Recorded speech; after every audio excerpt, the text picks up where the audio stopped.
College Station, where the Aggies just wrapped up spring practice there with their annual spring game. And, man, of course, all eyes on this quarterback competition, Shade.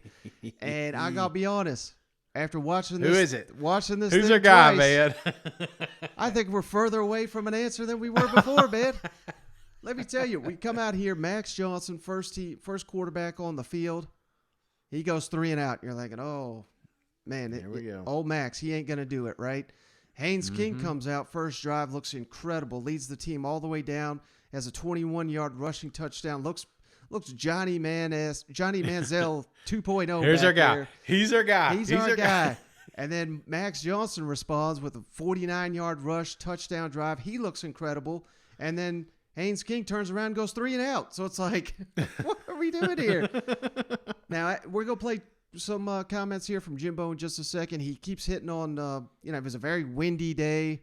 I always, when they start saying stuff like that, I feel like they're covering for the quarterback. But, they really wanted to emphasize pushing the ball down the field. And there was not a lot of home runs hit with any of the quarterbacks. They even put in Connor Wigman, the 5-star true freshman, and he certainly looked good, Shane. But I think there's a slight gap just based purely on the spring game. Haynes King, Max Johnson, and then slightly step down from Wigman, but they all look good. And at this point in time, is that your order right now? Right now, I'd probably say Haynes King 1, Okay, Max Johnson 2, but I mean we're really splitting hairs there. And then Wigman, the freshman, I think he's a clear 3 just based on what I saw, but based on some reports out there, he may be the starting quarterback. So again, that's how jumbled of a competition we got here in A&M, and I think Jimbo's playing it smart. He won't really comment on it. He says, I gotta watch the film. He's not putting any quotes out there. Make these guys work their ass off this summer, and we go into training camp. Everybody's on even ground, but honestly, I could see any of the 3 winning it. But to me, Max Johnson, Haynes King, it's going to be one of those guys, but it's a little, I'm not hitting the panic button, Shane, but this is what we've seen out of Max Johnson and Haynes King. Yeah. From what we've seen them, sometimes they look spectacular, sometimes they don't look Right. good. So very inconsistent from those guys. But I'm nowhere close to an answer after seeing the spring game. Oof. Yeah. You kind of like. I was hoping one would step, like you said. The separation is what I was looking for. And that second drive, you're just like, oh, yeah, there's that guy. Yep. There's our guy. And then Big Bad Brad's son came out and is like, oh, wait a minute. He's still got a little gas in the tank, So I'm torn on this myself. But, I think you got 2 good, serviceable quarterbacks. That's hard to have in the SEC, and that's something Texas A&M struggled with last year. So, I'm going to go to the opposite, that you've got 2 first-seeders there. It's just we need to. I mean, you're giving away precious reps, man. So we're gonna have to get this thing ready by the time fall camp kicks off. But man, right now it's a tight race, brother. And then here's some good news here, Shade, for all the Aggies out there. They signed so many 5-stars, but most programs, when you sign a 5-star, you don't get that many. You hope they live up to the hype.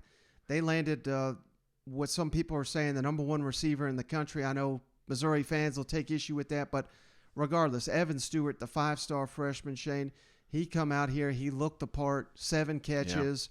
Yeah. And here's the most interesting thing I got from the spring game, Shane. They handed out spring awards at halftime. Yeah. Evan Stewart, the freshman, true freshman, was named offensive MVP. And nice. When you got a guy early enroll, they always use that. I hate when they say this, but he should be at high school prom right now. But that's where this guy is, yet he's out here winning offensive MVP for the Texas A&M Aggies, a team many people have as a top 10 team in the country. That gives you an indication of how good of a player Evan Stewart is.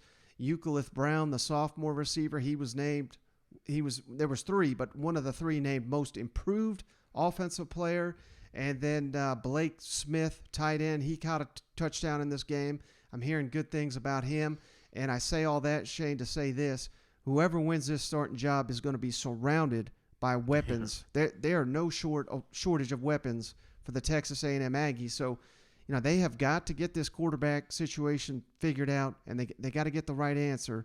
But if they do, this offense poised to really explode this fall in College Station. I really think. And that's what it is, Mike. It's, like I said, the reps. It's just knowing those weapons around you, knowing how they react and where they're going to be, and it's the timing and stuff like that. So, yeah, I just hope they wrap up this quarterback controversy quick.